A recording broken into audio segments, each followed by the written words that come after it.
Usopp going Mary पर captain की तरह एक्टिंग कर रहा होता है। तभी लूफी अपना एक पायरेट फ्लैग दिखाता है। उसे देखकर जोरो के गोटे मुंह में अटक जाते हैं, साथ में उसोप के भी। और रही बात नामी की, उसके पास है ही नहीं। तभी उसोप बोलता है, मुझे पायरेट फ्लैग बनाने का 50 साल का तजुर्बा है। लूफी, इसकी माँ का, अपने क्रू में भी एक बुढ़ा आ गया। इसके तो 4-5 पड़पोते भी घूम रहे होंगे, क्या पता वो सब्जी मंडी भी इसी की पैदावार हो। फिर उसोप एक पायरेट फ्लैग बनाता है। ये देखो मेरा priceless antique piece. Luffy, priceless छोड़, मैं इसके लिए फूटी कोड़ी ना दूं। फिर उसोप फाइनली एक स्ट्रॉ हैट पायरेट फ्लैग बनाता है और इस बार लूफी सच में खुश हो जाता है। सब कुछ नॉर्मल चल रहा होता है। तभी लूफी को दूर से काले बादल दिखते हैं। नामी बताती है, ये है the island of legendary treasure, जहां जाने वाले पायरेट्स अपनी फटी हुई गांड लेके ही लौटते हैं। उसोप की वहीं फट जाती है। लूफी, तेरी अभी इतनी फट रही है, वहां जाके तो चिथड़े उड़ जाएंगे। और वो लोग आइलैंड पर पहुंच जाते हैं। जंगल में एंटर करते ही अजीब कहानियां शुरू। किसी का मुंह सुअर जैसा हो गया, किसी की मूंछ सांप बन गई। उसोप, अब तू क्यों मेरी फाड़ने में लगी हुई है? अचानक अंधेरे में आंखें चमकने लगती हैं और उन्हें घूरने लगती हैं। लेकिन ये साला जोरो, वो तो मौका देखते ही सो गया। उसोप की पीठ पर पानी गिरता है।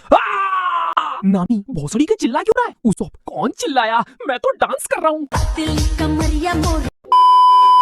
तभी एक क्रीपी आवाज, चले जाओ यहाँ से, तुम जैसे भोसड़ी वालों के लिए यहाँ कोई जगह नहीं है। मैं यहाँ का रखवाला हूँ। और एकदम से जंगल के अजीब पर हमला कर देते हैं। लूफी के पीछे की झाड़ियां हिलने लगता है और वहां से कोई गोली चला देता है, पर लूफी को कुछ नहीं होता और चीज वो भागने लगती है। सब उसका पीछा करते हैं और फिर रिवील, एक आदमी जो एक बॉक्स में फंसा हुआ है। वो भागने की कोशिश करता है, लेकिन लूफी उसे पकड़ते हुए किनारे से नीचे गिर जाता है। लेकिन लूफी उसे बचा लेता है। वो बोलता है, मैं भी तुम्हारी तरह इंसान हूँ, बस 20 साल से इस बक्से में फंसा हूँ। उसोप, तो तू हगता कैसे होगा? Good question. वो बोलता है, मुर्गी चोर। तभी जोरो वहां भटकते हुए आता है और उसोप से ग्लास लेकर पानी पीने लगता है। और उसके बाद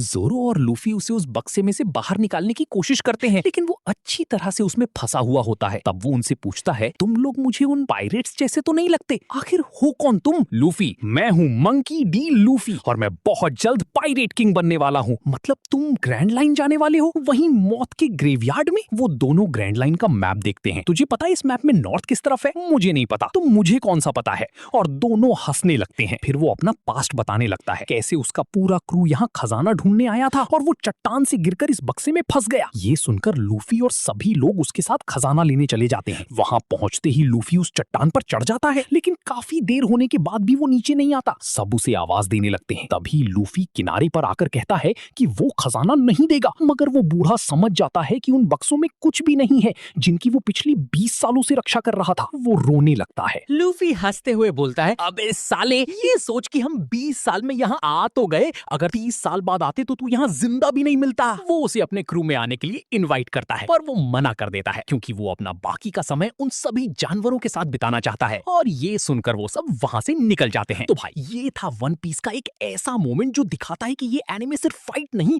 इमोशंस भी देता है। अगर वीडियो पसंद आई हो तो लाइक करो और सब्सक्राइब जरूर करना, क्योंकि आगे हम बैराटी आर्क को कंप्लीट करेंगे।